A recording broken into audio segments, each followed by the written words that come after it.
kuygan jigari bari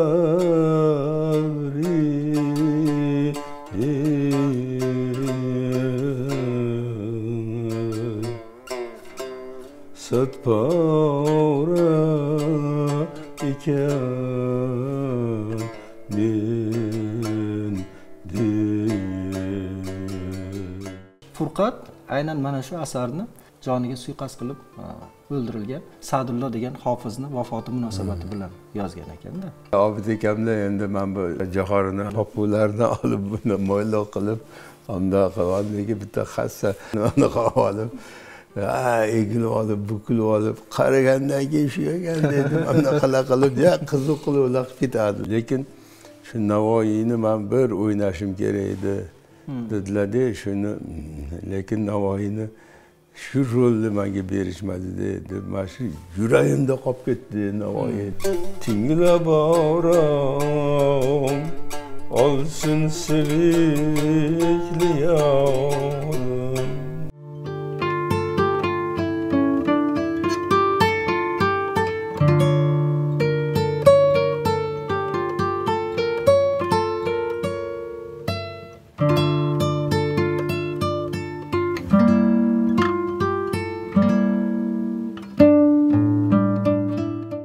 Yovvoyi Tanavor qo'shig'ini siz ijroingizdagi musiqiy yozuvni birgalikda tomosha qildik. Mana shu qo'shiq sizning ijroingizda juda ham sayqallanganda mening nazarimda. O'ziga xos va Yovvoyi Tanavor degan paytda masalan Hasan Rajabiy ko'zimning oldiga keladilar-da. Va shu bilan birga yana bitta qo'shiq Saiding qo'yaver Sayyod. Furqat g'azali bilan Saiding qo'yaver Sayyod. Bu qo'shiq ham sizni talqiningizda juda ham boshqacha chiqqan. Bilamiz, mana Halima Nosirova ijro etganlar, Ergash Yo'ldashev ham o'z davrida ijro etganlar bu qo'shiqni. Va hozirgacha turli san'atkorlar tomonidan ijro etib kelinyapti. Lekin sizdagi talqin biroz boshqacharoq. Bu talqinni, bu uslubni qatdan o'zlashtirgansiz mana shu aynan Saiding qo'yaver Sayyod qo'shig'ida. Qanday topgansiz? Otamiz, men o'zim o'sha tepada mashashularni tayyorlab olsam, Hasanboy dedilar, keyin meni chaqirdilar-da, endi men vannaxonaga kirib ketyapman, ovozim jaranglab shu chaqirib oldilar-da. Keyin bu unaqa aytilmaydi, mana bunaqa o'zi asli bunaqa yo'li bor dedilar-da, otamizni o'zlari ko'rsatib berdilar. Ya chiroyli qilib menga xirgoyi qilib berdilar-da. Saiding qo'yaver Sayyod,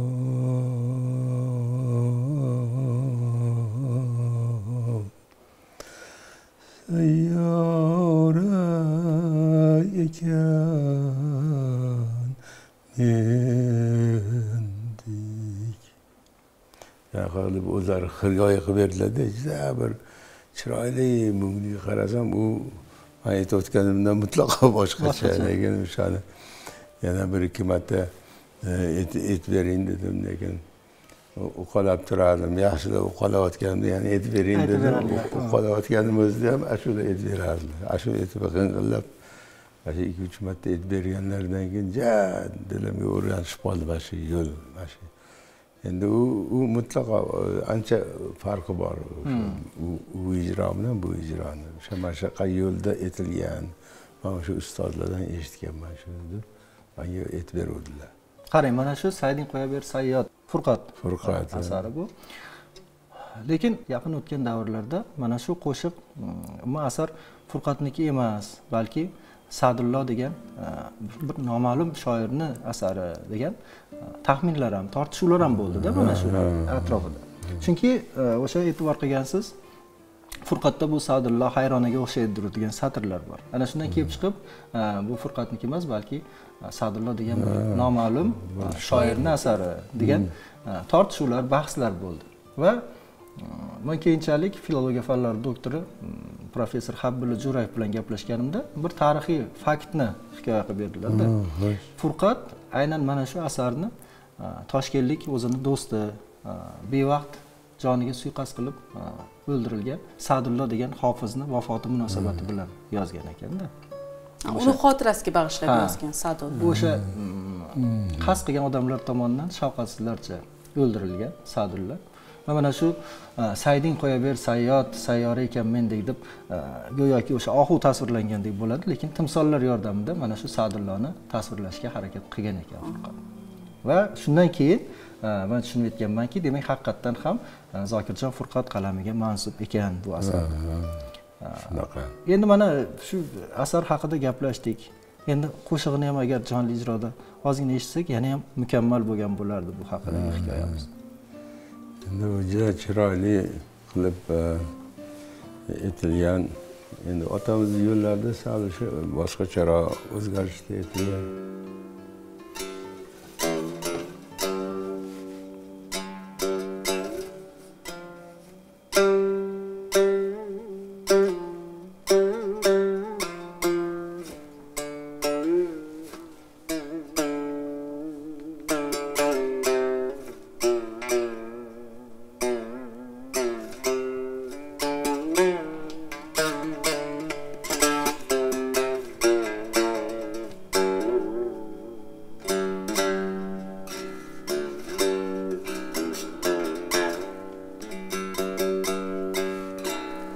Sayding qo'yaver, sayyod,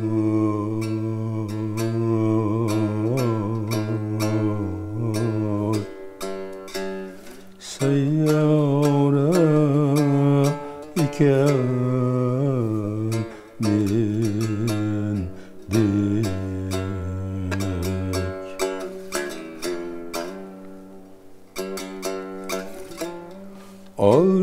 Aldamını boynidan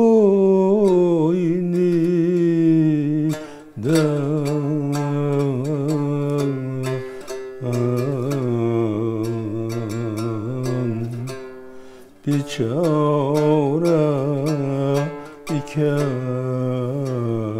mendek.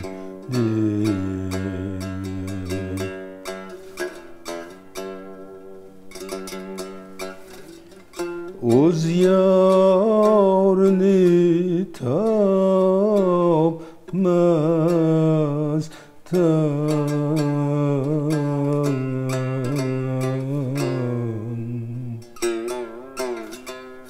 avara ekan mendek.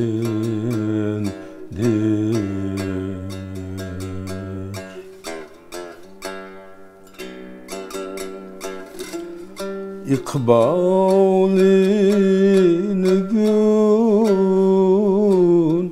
baktı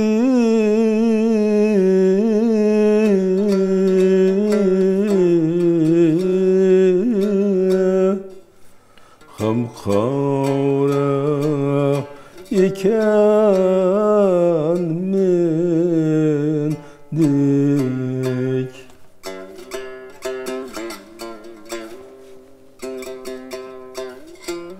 Hicran okidin cismi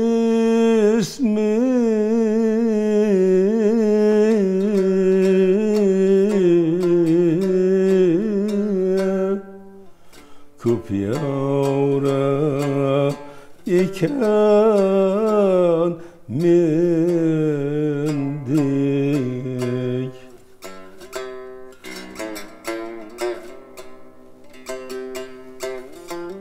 Kuygan ciğeri bari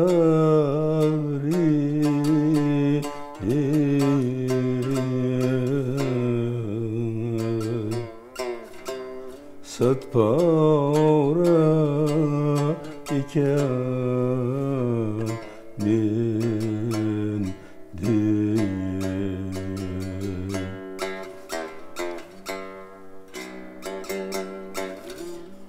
Kuygan ciğeri bari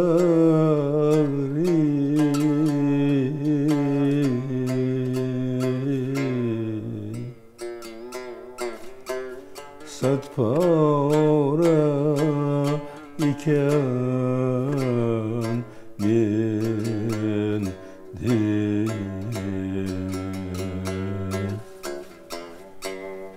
ketaveradi buyog'i mana shu endi savollar kelishni boshlabdi. Azizaxon yozyaptilar, nabiralaringiz ham san'at yo'lidan ketishganmi? Agar sir bo'lmasa, qaysi yo'nalishda deb so'rayaptilar. Endi nabiralarim ham bittasi o'sha muzikadan hali violonchelde o'quvdi. Violoncheliga qabul qilishdida. O'sha violonchelde mana shu butun o'sha dunyodan kelgan eng yaxshi violonchelchilarni o'sha konkursi bo'ldida, ijro etildi. Ana o'shanda birinchi o'rinni oldi o'sha. Mana o'sha navaram. İsmini o'zi hali Yunus deb qo'yganman. Yunus familiyasini ham Rajabiy, Yunus Rajabiy. Mana yana o'sha Jaji Yunus Rajabiy. 100 yilda yana bitta Yunus Rajabiy bo'ldi. Mana endi hozir o'sha nomni oqlab yuribdi. Endi hozir Amerikaga ketyapti ertaga. O'sha Amerikada ham o'sha yerda bir xizmat qildi, bir 2 yil xizmat qilib, mashq qilib endi bu yoqqa yana o'sha 1 yildan keyin qaytib kelaman dedi. Kelgandan keyin endi o'ylantirib qo'yamiz. 27 ga chiqib qoldi Yunus Rajabiy ham. Mayli endi kichkina bizni maktabda o'sha o'qiyotgan, Uspenskiyda o'qiyotganlarda adashmasam biz intervyu olgandik, syomka qilgandik. Violonchelchilarning ichida birinchilikni oldida endi. Faxrlandingizmi? Faxrlandim albatta. Juda bir katta faxr biz uchun bu. Mana o'sha yaxshi taqdirlashgan. O'shani gaplar bo'ldi, qancha so'zlar bo'ldi. Undan ko'nglimiz ko'tarildi. Juda mana shu o'qituvchilarga ming rahmat dedi. Demak, shu ajdodlarning san'atlari demak avlodlarda yana zamonaviy ko'rinishlarda davom etyapti. Davom etyapti. Va siz ana shu farzandlaringizni, nabiralaringizni san'at yo'lidan ketishlariga aslo qarshi emassiz. Yo'q, qarshi emasman. Agar o'sha mana shu yo'lda yana yaxshi bir hofizmi, yana bitta yoki yana bir tamburchi, sozandami mana ish qilib chiqsa, boshim osmonga yetadi. Men xursand bo'lardim.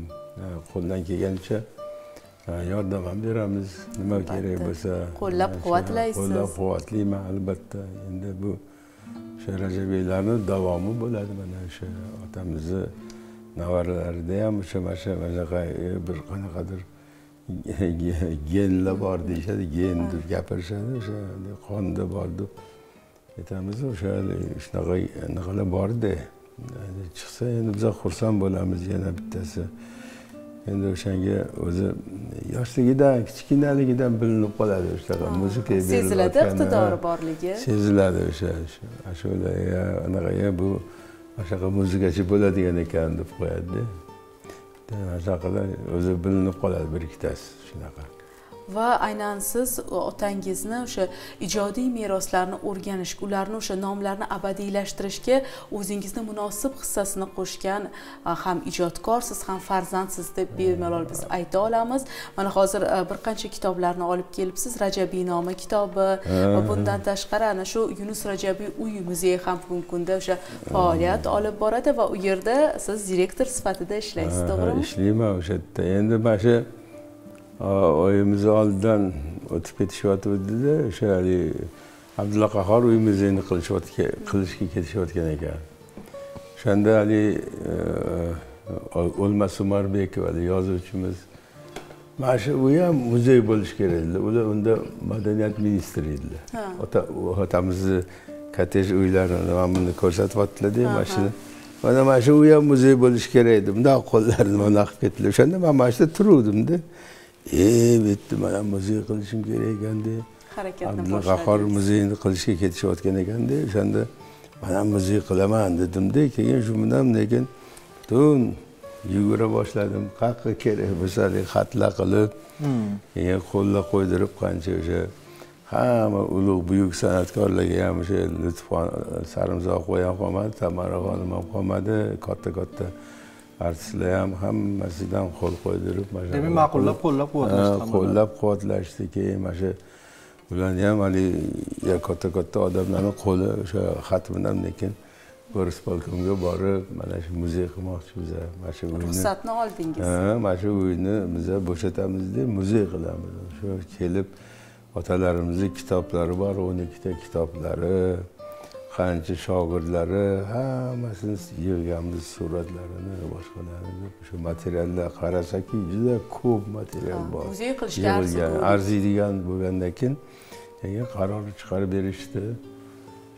90-yilda qaror chiqdi, muzey tashkil qilinsin degan. Bu odamlar Abdulla Qahhor aka ham ketayotganlar bizanikiga kirishadi. Adabiy, madaniy muhit hukmron bo'lib muzika ham otamiz muzeylari ham kirishadi, u yoqqa ham kirishadi. Ikkita muzeyni tomosha qilib men bajondir ularga hammasiga. O'zingiz tushuntirasiz, birga borganimizda o'zim gapirib beraman. Men bo'lmasam o'sha o'g'lim Aziz ham gapirib beraveradi, ayolim ham aytib beraveradi. Bo'lmay qolsam shu mashaqaga qiziqib kelib, oho deb nega yozgan o'sha 12 ta kitoblari turibdi, ularni ko'rishib bitta odam shuncha ish ham qilish mumkinmi? Shuncha farzand bor. Ham 12 farzand tarbiyasi, ham 12 ta kitob. Tahsinga sazovor ish. Lekin mana shu maqomlarni, mana shu o'zbek maqomlari deganlar uchun mana shu Yunus Rajabiy o'zbek maqomlari, shash maqom deb mana shuni nashr qildirdim mana shuni. Endi bitta lotin harfiga o'tdi-ku. Lotin harfida ham endi lotin harfi butun dunyo bo'yicha ham hamma o'qiyveradi bemalol.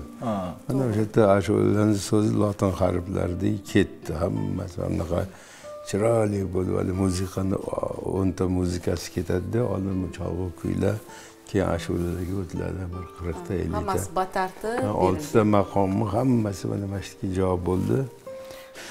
Endi bundan hozir hamma o'rganyapti, talabalar ham hammasi mana Yunus Rajabiy nomidagi o'sha bitta institut ham ochildi mana hozir. Milliy musiqa san'at instituti. Otamizning nomlarini berishdi, hurmat qilib o'sha. Va bizda telefon qo'ng'irog'i bor ekan, bog'lanamiz. Bog'lanamiz. Assalomu alaykum, marhamat, efirdasiz. Xayrli kech. Assalomu alaykum. Va alaykum assalom. Marhamat, assalomu alaykum yana bir bor. Marhamat. Hurmatli studiya boshlovchilari va hurmatli ustoz san'atkorimiz Hasan Rajabiy, sizga savolim bor edi. Marhamat. Shu maqom san'atida chalish va ijro qilish uslublarida nima deydi, shunaqangi bir qunt bilan o'rganib ijro qilib nima qilish kerak edi? Bunga qancha vaqt ketadi? Shu mukammal ijrolarni o'rganish uchun, tambur sozini chalish uchun, ijro qilish uchun. Endi mukammal qilib ijro etish uchun bu shu umr bo'yi harakat qilaverish kerak. Yildan yilga o'zidan o'zi chiroyli nolalar chiqaveradi. Mana oldin o'sha nola qilish yo'llarini o'sha masalan men o'sha Turg'un akani uylariga borib o'rganganman. Ular nola qilardilar. Men ko'zlarimga yoshlar kelib eshitardim-da o'zlaridan, Turg'un akadan. Ana shunaqangi bir lekin ijro yozuvlarini, plastinkalarini olib kelib qo'yardim. Keyin o'sha ashulachilarni ham eng zo'r ashulachilarning ashulalarini qo'yib ulardan so'zlarini o'zimcha yozib olib, keyin o'shani birga qo'yib yana o'sha disk qo'yaman deb birgalashib aytaman o'sha hofiz bilan mana shaqqala qilib o'rganganman hammasini. Endi mana hozir aytganingizdek umr davomida sayqallanib boradi. Lekin mana shu boshlang'ich bilimlarni o'rganish uchun masalan qanchadir muddat baribir talab qilinadi-ku. Shuncha hosil qilish uchun maqom haqida qo'shiqlar. Endi buni agar endi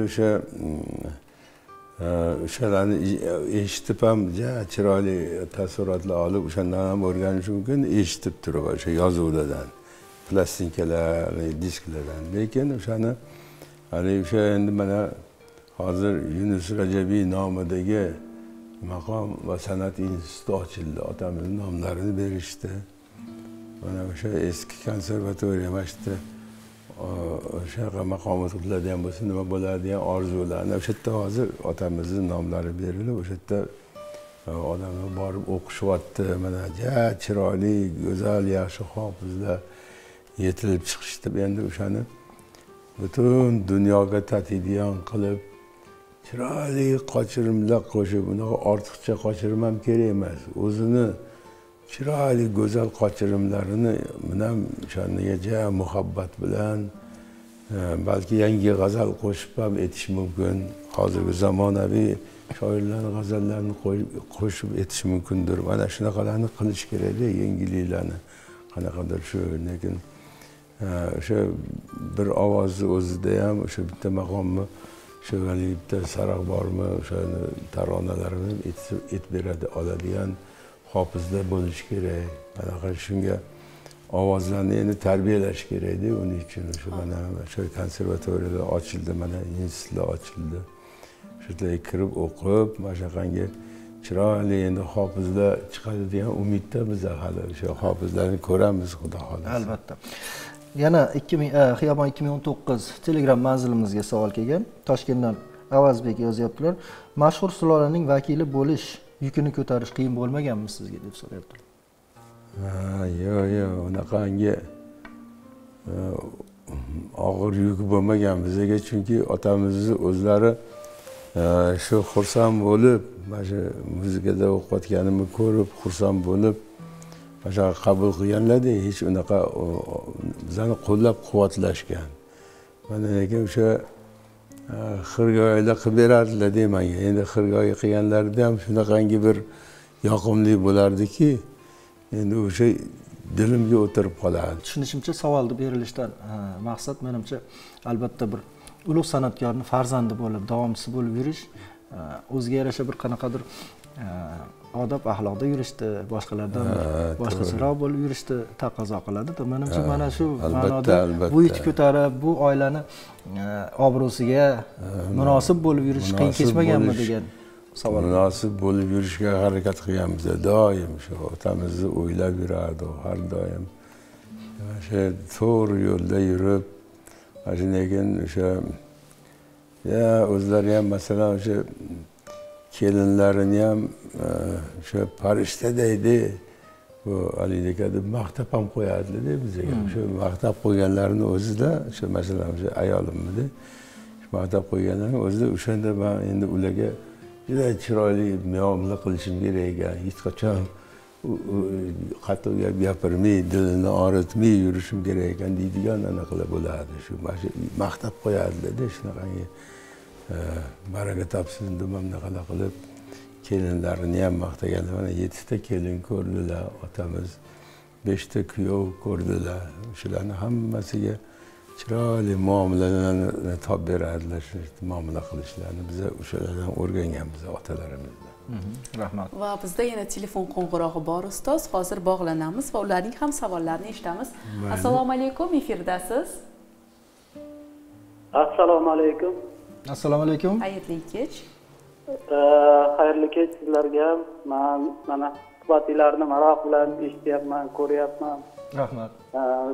Toshkent shahridan To'lqin ismim. Hasan akaga bitta savolim bor edi, maylimi? Albatta, marhamat. Mana bugungi kunda yoshlarimiz ko'proq estradaga e'tibor qaratyapti. Mana taxminan 15 yil, 20 yil avval ham milliy musiqamizga e'tibor sal kuchliroq edi. Mana internet rivojlanib ketdi, radio, televideniya sal orqaroq ketib qoldimi? Shuning uchun milliy musiqamizni yanada rivojlantirish, ko'proq yoshlarni shunga jalb qilish uchun nimalarga e'tibor qaratish kerak? Qanday choralar ko'rilsin? Qanday yo'llar bilan Hasan aka yoshlarimizni yana qaytarish kerak? Nima deb o'ylaysiz? Nimalar tavsiya berasiz? Rahmat, savolingiz uchun bog'langaningiz uchun tashakkur. Rahmat. Endi mana shu maqomlarga e'tibor juda katta bo'lyapti hozir. Mana shu mana simpoziumlar bo'ldi. Mana festivallar bo'ldi. Mana Yunus Rajabiy instituti ochildi. O'sha maqomlarni o'rganish san'at instituti bo'ldi. Mana e'tibor har tomonlama bo'lyapti. Endi bu o'rganishga o'sha aytdimi, o'sha mana ijrolardan ham foydalanish mumkin. O'sha yozilgan otalarimizni disklari bor. Mana Yunus Rajabiy uyimizga kelsanglar, o'sha Shashmaqom disklari kerakmi? Boshqa o'sha boshqa hofizlarning ijrolari kerakmi? Hammalarini ijrolarini disklarigacha olib kelib qo'ydi biza. O'sha yerdan chet elliklar ham kelib olib ketishadi. Hatto ko'p olib ketishadi. O'sha juda chiroyli ijrolar, mana Turg'un Alimatovning tamburlaridek ijrolar, sato ijrolari hammasi yozilgan. Ana shu ham o'sha anaqani tarqatib bizada biz mana shu ijrolarni. Shulardan mana shu ham maqomni targ'ibotiga xizmat qilishi. Albatta, mana shularni lekin o'shadan qo'yib eshitib, shundan o'rganadi. Mana shunaqalarni o'shanaqalarga qiziqish kerak. Men masalan shu juda o'sha oldin gram plastinkalar yig'ardim. Lekin mana bunaqa CD disklarga o'tdi, mana bunaqa audio kasetalarga o'tdi. Mana shulardan hammasidan bir endi 500 ta chitsam ham bo'ladi. Uyda yig'ilganda chet ellarnikini ham yaxshi muzikalarni yig'ib qo'yganman, hammasidan bor menda. Shularni qiziqib olaman-da, shu arabmi, hindmi, kimniki bo'lsa qancha o'shaqa audio disklar, o'zi odam qiziqish musiqasiga ham qiziqasiz. Albatta, bularni juda bir eng katta kompozitorlarni, o'sha rus kompozitorlarni ham, chet el kompozitorlarni ham o'sha yozuvlari hammasi menda bor. O'sha disklarda bor. O'shalardan kerak bo'lsa qo'yib beraman. O'sha yerda eshitishadi, yig'lashib ko'zlari yoshlar olib eshitishadi o'shalarni. O'sha bajaqa qilib qo'yib berib, u yerda qiziqtirib, mana o'sha yozuvlarni ham, ijrolarni ham o'sha qo'yib berib, o'zim ham ijro etib beraman. Mana o'sha qilib o'sha muzeyni obod qilib yuribmiz shu. O'sha o'zi qiziqsanglar, shunaqa narsalarni disklardan olish kerak, bo'lish kerak, o'zingizlarda qo'yib, o'shalarni qancha ko'p tinglasa, shuncha odam o'zi faxridili ochiladi, odamning ko'ngli yoziladi, qalbi ochiladi. Ayni paytda Xiyobon 2019 Telegram manzilimizga juda ko'plab savollar kelyapti. Vaqtimiz kam qolganligi uchun menimcha bularning barchasiga javob berib ulgurishimiz kerak. Assalomu alaykum Hasan aka. Hozirgi kunda har xil tanlovlarda maqom bilan estradaning taqqoslanishiga qanday qaraysiz? Bularni bir taroziga qo'yish mumkinmi? Zafarbek, Toshkent shahridan. Bir taroziga qo'yish kerak emasdi, estrada o'z yo'lida ketaversin. Shashmaqom o'z yo'lida ketaversin, unga tegmasin hech kim. Estrada o'z yo'li bilan rivojlanaversin, unga alohida iloji bo'lsa bir qanaqani kanallar ochib qo'yib, o'sha o'zimizni o'zbek milliy ohanglari degan kanal bo'lsa, u estradaga ham alohida bitta kanal ochsa ham arziydi. Bizning milliy estradani ham shu go'zal variantini chaladiganlar chiqadi-da shundan.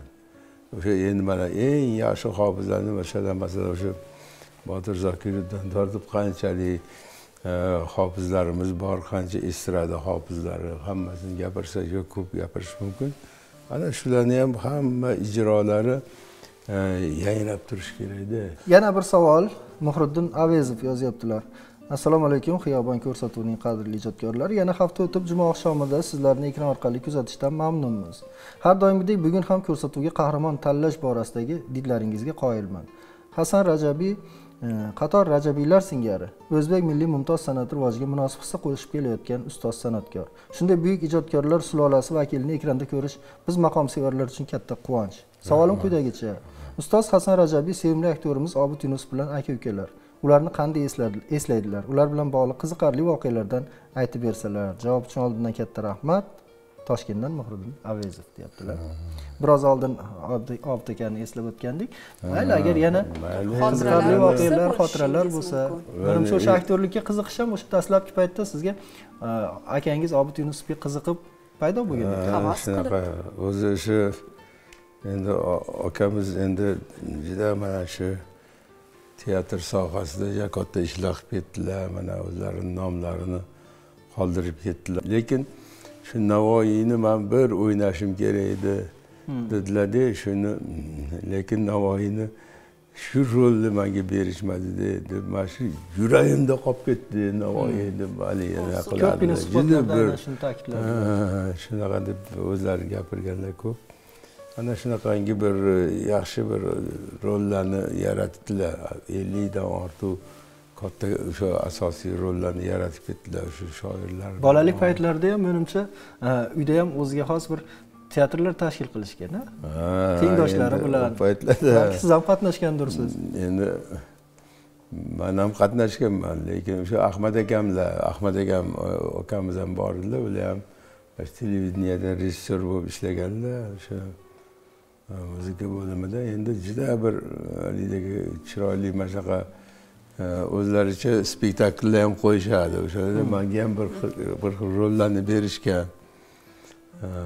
Assalom ey muhtaram shirin kalomlar deb mamna qilib salom berib kirgan deb anaqa deb o'rgatardilar. O'sha shoirlarni anaqasi davrasi bo'larmidi. Mana shunaqangi bir Makka jo'xorini pop uylardan olib soqol qilib yopishtirib, Obid akamlar rolini o'ynaganman deb gapirardilar-da bolalikda. Obid akamlar endi men bu o'sha jo'xorini anaqasidan pop uylardan olib buni mo'ylov qilib, unda qilib bitta xassa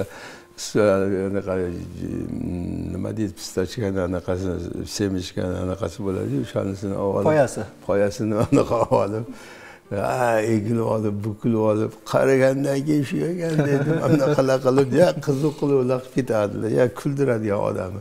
Qaragandan keyin shu ekan deb qo'yadilar-da. Rosa kuldiradilar bizani. O'sha qilib oxiri artist bo'lib ketdilar. Endi o'zlari ham o'sha bir o'sha yerda hovuz bo'ladi, o'sha yerda sal qo'yani cho'kib ketishlariga. Yoshliklarida uni bir hali o'sha yerda qo'shni yugurib bor ikki qat xotin ekan, o'zi tushib sakrab hali suvdan olib chiqib qo'yan, olib chiqqan, cho'kib ketganlar. Necha yoshlarda? O'sha 2-3 yosh paytlarida. Yosh paytlarda. 2-3 yoshlarda shu suvda cho'kib ketganlar, suvdan olib chiqib anaqa o'yga olib kelib berganlar. Mana qilib saqlab qoldilar umrlarini. Endi hamma akalarimiz ham bir-biridan yaxshi bo'lishgan. Mana 7 ta aka edi. Biz o'sha tilari Ahmad Yunusov bo'lsa, ular ham televideniyada ancha ishladilar. Keyin o'sha ulardan keyin Yusuf akam bor edilar. Ular ham avtomobilist bo'lib o'sha dars berdilar avtomobil bo'yicha. Keyin yana bittalari mana Obid akamlar, mana Sanat opamlar bo'ladilar, opamiz. Farog'at opamlar bo'lganlar, opamiz. Ular hammalari bir yig'ilishsa doim ashulalar bo'lib ketadi. Uyda ashula aytishib, ko'ngil yozishadi. Eng yaxshi yor-yorlarni o'shalardan eshitganman opalarimizdan. Uyda Obid akamlar ham juda ko'p kelib, uyga kelib onamizni juda hurmat qilib, mashaq qilib, hamma elga tanildilar. Mana lekin o'sha rol o'ynab qancha elga tanilib, eng yuqori unvonlarni ham oldilar. Mana biza ham kam bo'lmadi, mana shu muzikaga qiziqib, lekin o'sha xalq hofiz darajasini ham oldi. Mana 90-yilda mana o'shandan beri mana uy muzeylarini ochdim. O'sha yerdan keyin ziyoratchilarga hammasiga shu otamizni tarixlarini gapirib beraman, so'zlaridan gapirib beraman. O'sha yerda televizorda ekran bor, katta ekranga, lekin o'sha filmlar bor, otamizni qilingan, o'sha telestudiyada qilingan filmlardan qo'yib beraman, mashq qilib. Shu targ'ibot qilyapti biza. Mana endi shu Rajabinoma kitobda juda ko'p narsalar, ma'lumotlar yig'ildi. Endi bunga yana bir ikkita yana kitob bo'ladigan materiallar yig'ib qo'yganman. Ularni ham xudo xolasa Rajabinamani yana davomi bor. Bir ikkita tom yana chiqarmoqchiman. Demak, mana shu savobli ishlaringiz yana bardavom bo'ladi. Albatta, xudo xolasa. Endi vaqtimiz tobora oxirlab boryapti, lekin xayrlashishga hali mana ko'zim qiymayapti-da. Chunki yana yaxshi qo'shiqlaringiz ko'p, lekin bitta-ikkita eshitmasak bo'lmaydi deb niyat qilib qo'ygan qo'shiqlar bor edi-da. Shulardan bittasi Dutorim qo'shig'i. Kuyladim kash dutorim, Zohid Obidov g'azali. Saidjon Kalonov musiqa. Saidjon Kalonov muzikasi edi. Saidjon Kalonov ham otamiz shogirdlaridan bittasi. Shu qo'shiqni ham hozir birgalikda tinglaylik-da. Tomoshabinlarimiz ham bir maza qilsin.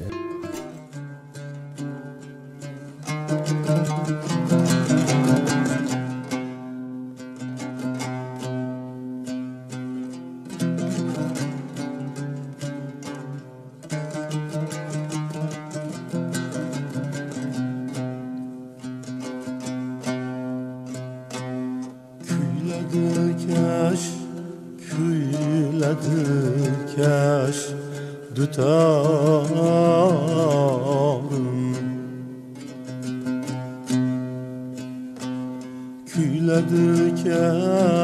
Küyledi kaş tutarım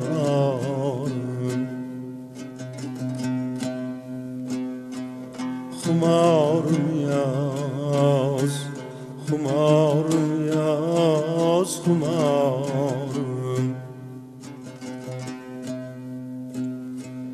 Qalb sadası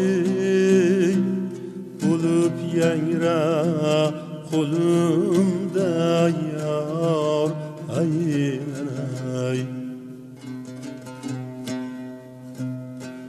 Tinglab orom olsun sevikli yorim Qalb sadası bulup yangrab qo'limda yor aylanay Tinglab orom olsun sevikli yorim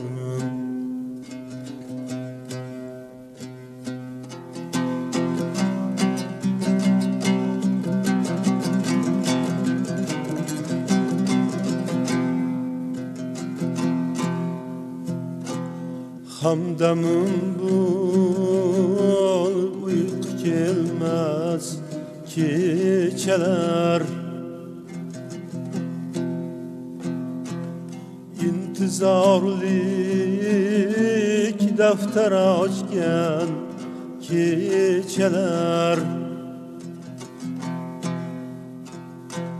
Har pardada visal çağın Yaqin et, yar yaqin et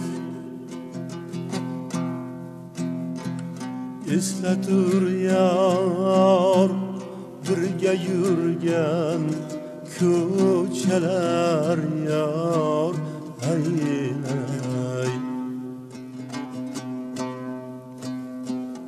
Eslatur yar birga yurgan ko'chalar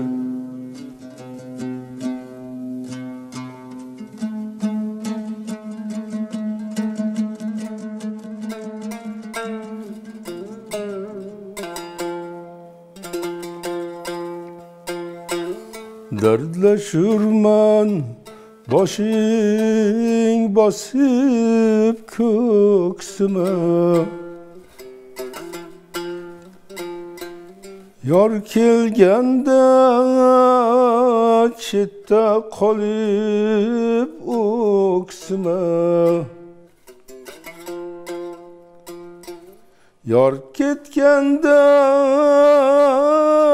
qo'lga olsam o'rtanib yor o'rtanib Dilkashim bo'l Nozlanib sen yo'q demam Dilkashim bo'l Nozlanib sen yo'q demam Qalb sadosi bo'lib yangrab qo'limda yor aylanay Tinglab orom olsin sevikli yorim Tinglab orom olsun sevikli yorim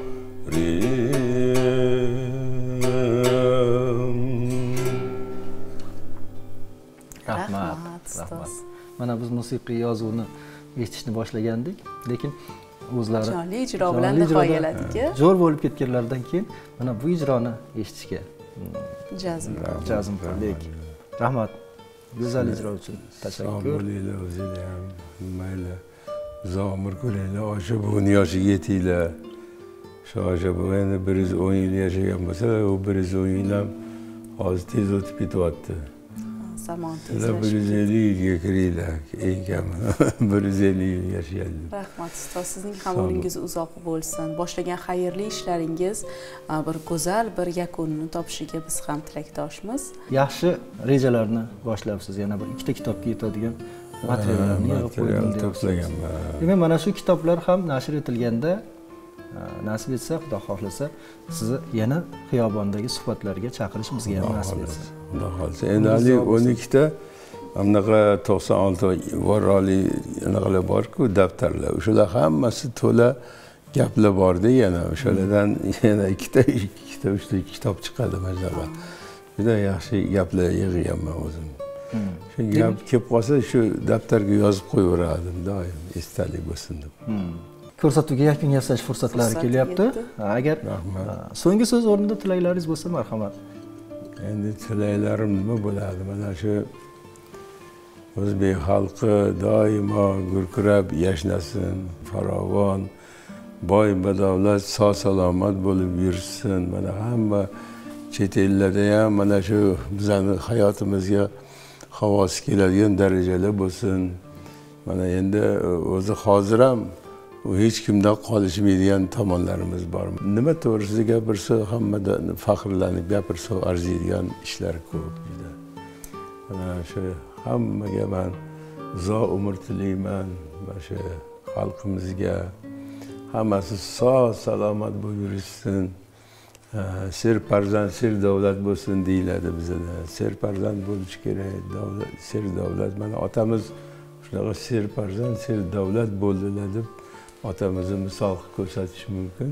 Mana shunaqa bo'lib yuraylik hammamiz ham. Mana Yunus Rajabiyni ko'rsatuvimiz boshidan beri eslayapmiz. U kishidan meros bo'lib mana shunday ulug' farzandlar qoldi. Ota izini davom ettiradigan, ota san'atini davom ettirgan, avlodlardan avlodlarga olib o'tgan farzandlar qoldi va eng muhimi o'zbek xalqi uchun juda katta boqiy oltin meros qoldi u kishidan. Ijodiy oltin. Va mana shu merosni siz davom ettirib kelyapsiz va uni avlodlarga yetkazish harakatini qilyapsiz. Mana shu ezgu ishingiz, mana shu xayrli ishingiz bardavom bo'lsin. Umringiz uzoq bo'lsin. Bugungi ko'rsatuvda qatnashganingiz uchun rahmat aytamiz. Bugun bizni jonli ijrolar bilan siylaganingiz, yoqimli xotiralaringiz bilan bo'lishganingiz uchun sizga tashakkur aytamiz va sizni yana xiyobonimizda kutib qolamiz. Sizlarga ham ming rahmat. Bizni tomosha qilgan, bizga befarq bo'lmagan, bizni kuzatgan barcha tomoshabinlarimizga ham minnatdorlik bildiramiz. Xayrli kech tilaymiz. Xiyobonni kuzatishda davom eting. Xiyobonda samimiy insonlar bilan samimiy suhbatlar sizni kutmoqda. Va yana odatdagidek tez fursatlarda Toshkent telekanalida Xiyobon dasturida jonli efirlarda uchrashamiz. Ungacha sog' salomat bo'ling. Ko'rishguncha xayr. Rahmat. Rahmat.